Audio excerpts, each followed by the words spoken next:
Hello प्यारे बच्चों, स्वागत है आप सभी बच्चों का आपके अपने YouTube channel Arvind Bidlan classes में। प्यारे बच्चों, आज जो आपके सामने वीडियो है ये कक्षा 8वीं की सामाजिक विज्ञान विषय पर वीडियो है, जिसमें हम मिड टर्म मतलब मध्य अवधि जो परीक्षा है, मिड टर्म जो एग्ज़ाम है उसका एक प्रैक्टिस पेपर है, उसको सॉल्व करेंगे। ठीक है, तो बिल्कुल वैसे ही पेपर है जैसे आपके एग्ज़ाम्स में आता है, जिसमें मैक्सिमम मार्क्स आपको 60 हैं और जो टाइम है वो आपका 2.5 घंटे का है। ठीक है, तो वीडियो आपके लिए बहुत इंपॉर्टेंट होने वाली बेटा, क्योंकि ये मिड टर्म के एग्ज़ाम जो हैं ये बहुत इंपॉर्टेंट होते हैं और अक्सर जो है इन्हीं में से ही पेपर जो है आता है। ठीक है, तो जो बच्चे चैनल से नहीं जुड़े हैं चैनल को सब्सक्राइब कीजिएगा, वीडियो अच्छी लगी तो उसको लाइक कीजिएगा और दूसरे बच्चों को भी शेयर कीजिएगा। ठीक है, तो चलते हैं हम अपने वीडियो पे। तो यहाँ पर आपको क्या सामान्य निर्देश दिए गए हैं। ठीक है, तो ये कुछ आपके सामान्य निर्देश हैं। तो चलिए हम चलते हैं अपने प्रश्नों पर। यहाँ हमारे प्रश्न शुरू होते हैं। ठीक है, तो सेक्शन ए में आपको दिया हुआ है पहला प्रश्न जो है, जिसमें पूछा गया है अंग्रेज़ों के द्वारा अवध का विलय कब किया गया था। ठीक है, तो इसका प्यारे बच्चों जो सही आंसर है वो है ऑप्शन नंबर डी, 1856। ठीक है, चलिए चलते हैं अगले प्रश्न पे। आगे कहता है प्रश्न नंबर 2 में 1857 में भारत का गवर्नर जनरल कौन था। तो इसका जो सही आंसर है वह option number A, Lord Canning. Next आगे कहता है नेक्स्ट प्रश्न में 1857 में झांसी में विद्रोह का नेतृत्व किसने किया था। तो इसका जो सही आंसर है वो है ऑप्शन नंबर सी, रानी लक्ष्मीबाई। आगे देखते हैं। आगे कहता है कटीली झाड़ियाँ और गुल्म मुख्यतः कहाँ उगते हैं।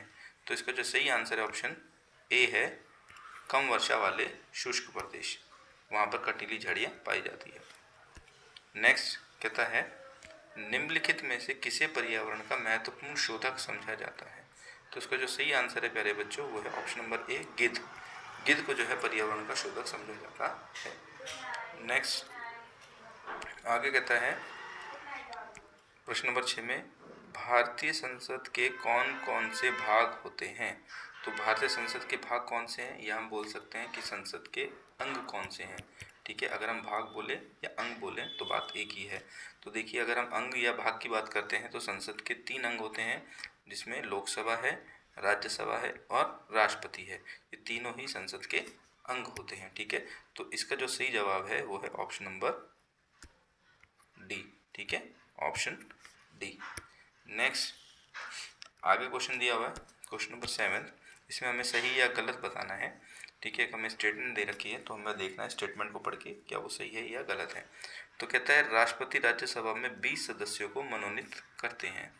तो ये हमारा जो स्टेटमेंट है ये गलत है, फॉल्स है, क्योंकि 20 को मनोनीत नहीं करते हैं राष्ट्रपति, राष्ट्रपति करते हैं राज्यसभा में 12 सदस्यों को मनोनीत। ठीक है, नेक्स्ट आगे कहता है नेक्स्ट क्वेश्चन में देश में एक से ज़्यादा स्तर की सरकारों का होना संघवाद के नाम से जाना जाता है। बिल्कुल ठीक बात है, तो जब एक से ज़्यादा स्तर की सरकारें होती हैं तो वो संघवाद में आती है। तो ये क्या है, ये ट्रू है। नेक्स्ट आगे क्वेश्चन में कहता है डॉक्टर बी आर अम्बेडकर को भारतीय संविधान का जनक कहा जाता है। डॉक्टर बी आर अम्बेडकर को क्या कहा जाता है, भारतीय संविधान का जनक कहा जाता है। ये बिल्कुल सही है, तो स्टेटमेंट क्या है, ट्रू है। ठीक है, तो ये स्टेटमेंट जो हमारी 7वीं है ये फॉल्स थी, 8वीं हमारी ट्रू और 9वीं भी हमारी ट्रू है। ठीक है, चलिए चलते हैं अगले प्रश्न पे। आगे प्रश्न में कहता है फिल इन द ब्लैंक्स में विलय की नीति डैश के द्वारा लागू किया गया था। विलय की नीति किसके द्वारा लागू किया गया था। विलय की नीति जो है वो डलहौजी, लॉर्ड डलहौजी के द्वारा लागू की गई थी। ठीक है, आगे कहता है रानी चेन्नम्मा नामक राज्य की शासिका थी। तो रानी चेन्नम्मा जो थी वो कहाँ की शासिका थी, वो थी कित्तूर की, कित्तूर की रानी थी। ठीक है, आगे अगला सवाल श्रीरंगपट्टनम के युद्ध के बाद मैसूर के ऊपर डैश संधि थोप दी। तो यहाँ जो आंसर आएगा वो आएगा सहायक संधि, सहायक संधि थोप दी। ठीक है, चलिए आगे देखते हैं। अगला प्रश्न कहता है बक्सर का युद्ध वर्ष डैश में लड़ा गया। तो जो बक्सर का युद्ध है प्यारे बच्चों, वो 1764 में लड़ा गया था, ठीक है।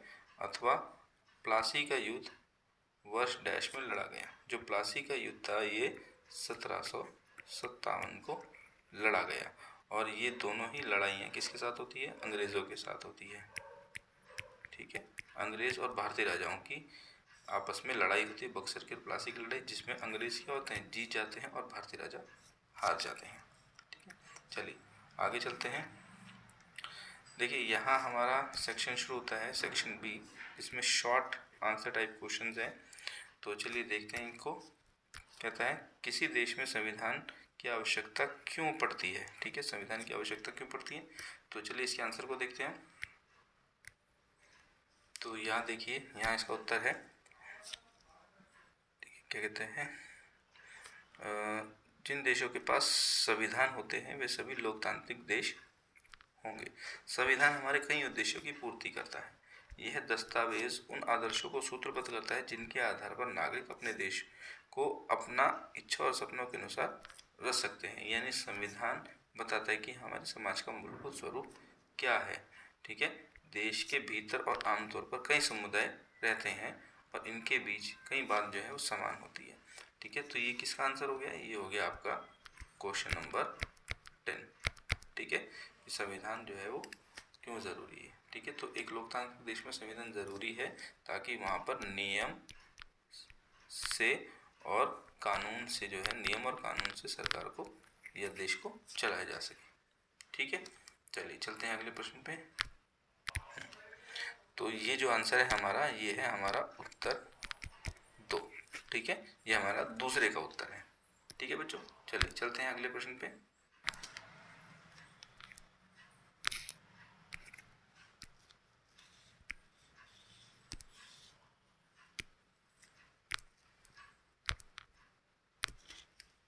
तो ये देख रहे हैं आप शक्तियों का बंटवारा, ठीक है। तो संविधान में जो है ये क्या है? शक्तियों का जो बंटवारा किया गया है, ये देखिए, विधायिका, कार्यपालिका, न्यायपालिका, ठीक है। तो प्रश्न नंबर 2 का अथवा जो आपको दिया हुआ है ये उसका उत्तर है। तो ये किसका है? ये प्रश्न नंबर 2 का सेकंड पार्ट, ठीक है, यानी अथवा वाला क्वेश्चन जो है। चलिए चलते हैं अगले सवाल पे।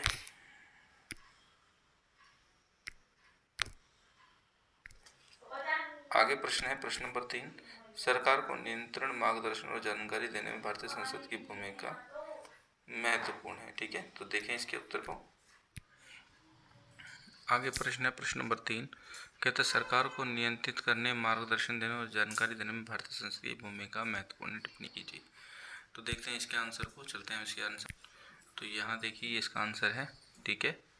तो आप देख सकते हैं,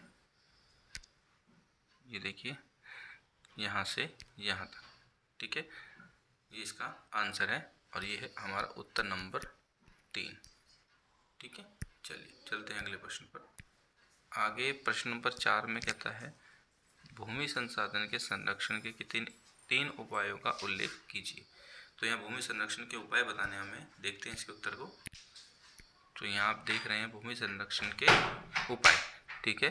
भूमि संसाधन का संरक्षण, ठीक है। क्या कहता है? बढ़ती जनसंख्या तथा इसकी बढ़ती मांगों के कारण वन भूमि, कृषि योग्य भूमि का बड़े पैमाने पर विनाश हुआ है। इससे प्राकृतिक संसाधनों के समाप्त होने का डर पैदा हो गया। इसलिए विनाश की वर्तमान दर को अवश्य रोकना चाहिए। हमें क्या करना चाहिए? वनारोपण, भूमि उद्धार, रासायनिक कीटनाशकों और उर्वरकों के विनियमित उपयोग तथा अतिचारण पर रोक आदि भूमि संरक्षण के लिए एक उपयुक्त और सामान्य तरीके हैं, ठीक है। तो इस तरीके से हम भूमि का संरक्षण कर सकते हैं, ठीक है बच्चों। चलिए चलते हैं अगले प्रश्न पर। आगे कहता है प्रश्न नंबर 4 में, प्रश्न नंबर 4 में कहता है जल संरक्षण के किन्हीं 3 उपायों को सुझाइए। तो यह जल संरक्षण की बात की गई है, तो देखते हैं इसके आंसर को।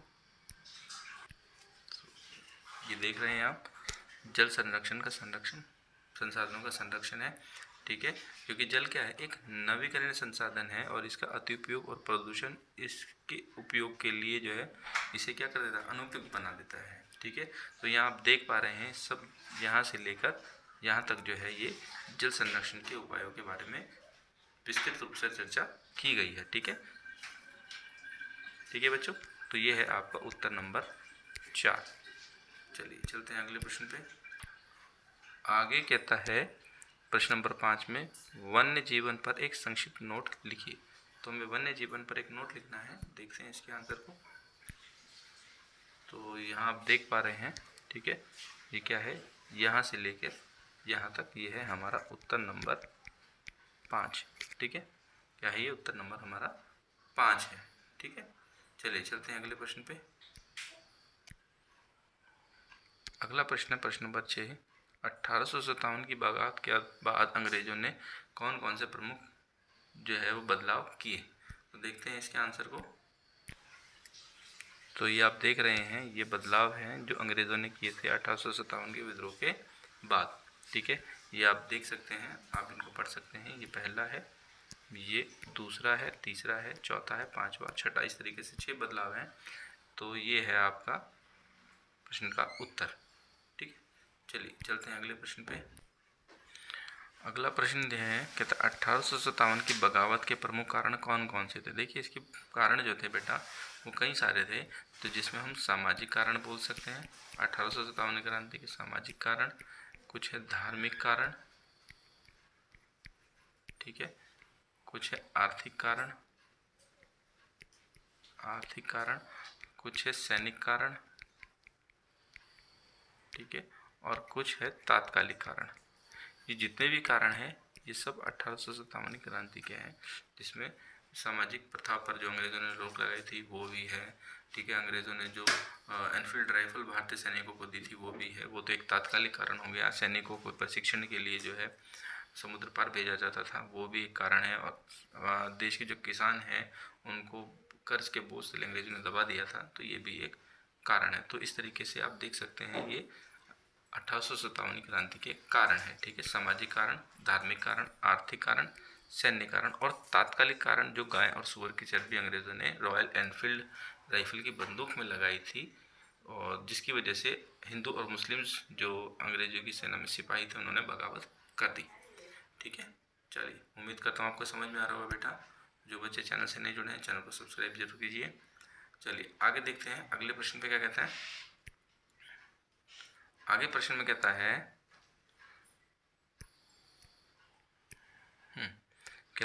प्रश्न नंबर 7 में राष्ट्र सरकार के चुनाव में भारतीय संसद की भूमिका की व्याख्या कीजिए। भारतीय संसद की भूमिका की व्याख्या करनी है। देखते हैं इसके आंसर को।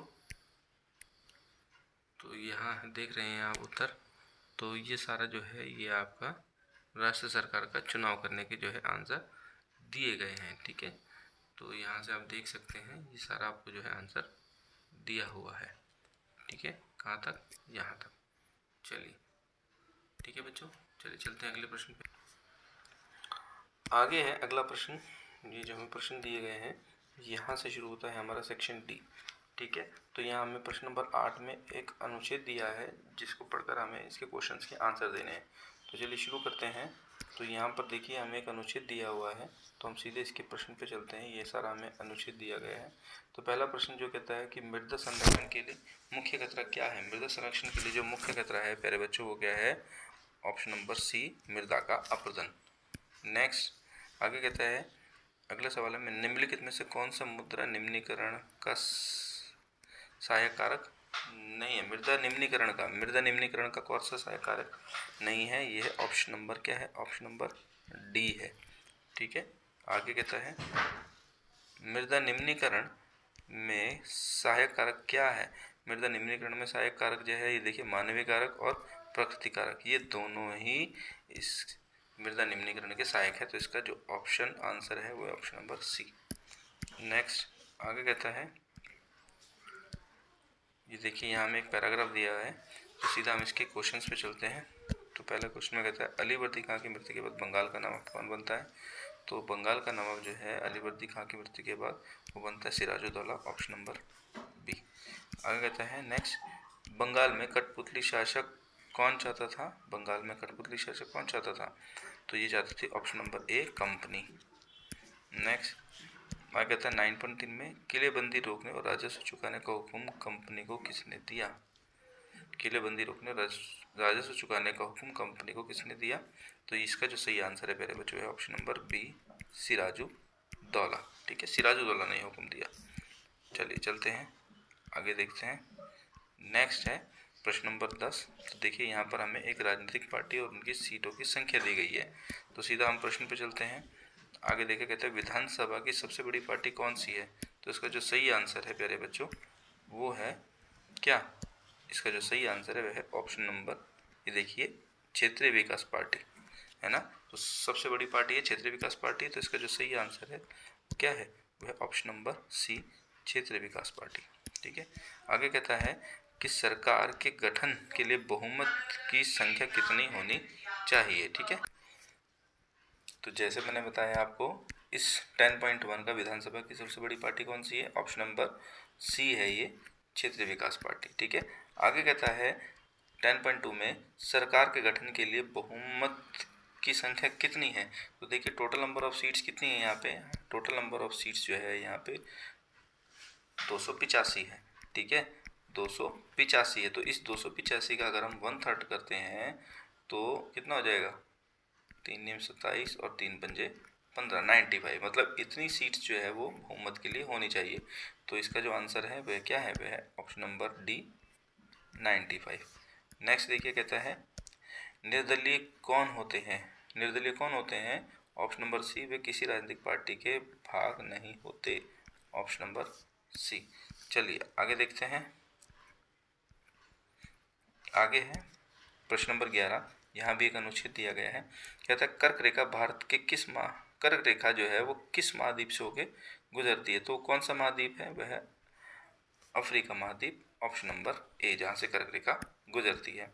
आगे कहता है 11.2 में यूरोप को एशिया से कौन सा पर्वत अलग करता है, यूरोप को एशिया से कौन सा पर्वत अलग करता है, वो है ऑप्शन नंबर सी, यूराल पर्वत, ठीक है। आगे है 11.3 में पूर्वी गोलार्ध में स्थित महाद्वीप कौन सा है, पूर्वी गोलार्ध में कौन सा महाद्वीप है। तो अगर हम इसकी बात करते हैं तो है ऑप्शन नंबर सी, एशिया महाद्वीप, ठीक है। नेक्स्ट आगे कहता है 11.4 में यूरोप और एशिया के संयुक्त भूभाग को क्या कहा जाता है, यूरोप और एशिया के संयुक्त भूभाग को कहते हैं यूरेशिया, ठीक है, ऑप्शन नंबर सी।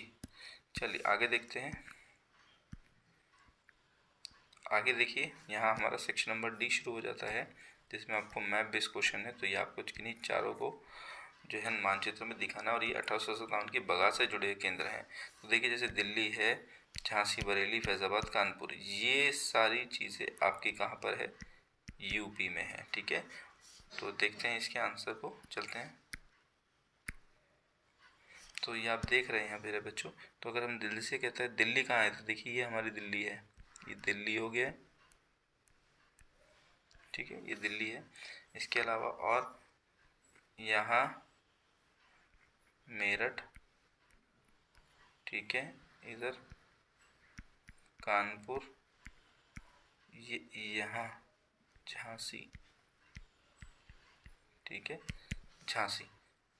तो इस तरीके से है। चलिए देखते हैं एक बार इसके प्रश्न को। और देखिए यहाँ पे बरेली कहाँ है, इधर बरेली है, बरेली, और बरेली के नज़दीक ही इधर फैज़ाबाद, ठीक है। तो ये सब कहाँ है, ये सब यूपी में है। तो आप यूपी में कहीं भी भर सकते हैं, ठीक है। और यहाँ पे ये वाला जो सर्कल है छोटा सा, ये है दिल्ली, जो मैंने आपको पहले बता दिया है, ठीक है मेरे बच्चों। चलिए चलते हैं आगे। तो नेक्स्ट क्वेश्चन क्या कहता है, अच्छा यहाँ पे ये हमारा 12th क्वेश्चन जो है लास्ट क्वेश्चन था मैथ वाला, जिसमें हमें केवल 4 ही भरने थे मानचित्र पर, हमने सारे भर लिए हैं। उम्मीद करता हूँ आपको ठीक लगा होगा। तो अब यहाँ देखिए कुछ क्वेश्चन दृष्टिबाधित बच्चों के लिए है। तो देखिए इसमें क्या कहता है, पहले प्रश्न में 1857 की बगावत के दौरान मुगल सम्राट कौन थे। 1857 की जब बगावत होती है तो उस समय मुगल सम्राट होते हैं बहादुर शाह जफ़र, बहादुर शाह जफ़र, ठीक है। झांसी वर्तमान में भारत के किस राज्य में है, झांसी कहाँ है, ये यूपी में है। बिहार के उन पुराने सरदारों के नाम बताइए जो 1857 की बगावत के दौरान विद्रोही सिपाहियों का साथ दिया। तो बिहार के उस जमींदार का नाम था क्या, कुंवर सिंह, कुंवर सिंह। फैजाबाद वर्तमान में भारत के किस राज्य में है, यह है यूपी में, यूपी में, ठीक है, यूपी, ये यूपी है। कानपुर में 1857 के बगावत की अगुवाई किसने की, तो कानपुर में कौन लड़ रहे थे? नाना साहब। ठीक है, तो ये यहाँ पर दृष्टिबाधित विद्यार्थियों के लिए भी प्रश्न थे जिनका हमने आंसर आपको बता दिया है। ठीक है, तो उम्मीद करता हूँ आपको वीडियो अच्छी लगी होगी बेटा। यहाँ पर हमने सारे क्वेश्चंस को डिस्कस किया है, सभी क्वेश्चंस को बहुत अच्छे से आपके सामने डिस्कस किया गया है, मैं आपको बहुत अच्छे से डिस्कस किया गया है। तो उम्मीद करता हूँ आपको अच्छा लगा होगा और वीडियो भी आपको अच्छी लगी होगी। तो जो बच्चे चैनल से नए जुड़े हैं, चैनल को सब्सक्राइब कीजिएगा बेटा। वीडियो अच्छी लगे तो उसको लाइक कीजिएगा और इस वीडियो को आप दूसरे बच्चों को भी शेयर कीजिए। ठीक है, जिससे उन बच्चों को भी क्वेश्चंस का फ़ायदा हो सके। ठीक है, तो चलिए मिलेंगे हम फिर अब अगली वीडियो पे। चलते हैं, थैंक यू।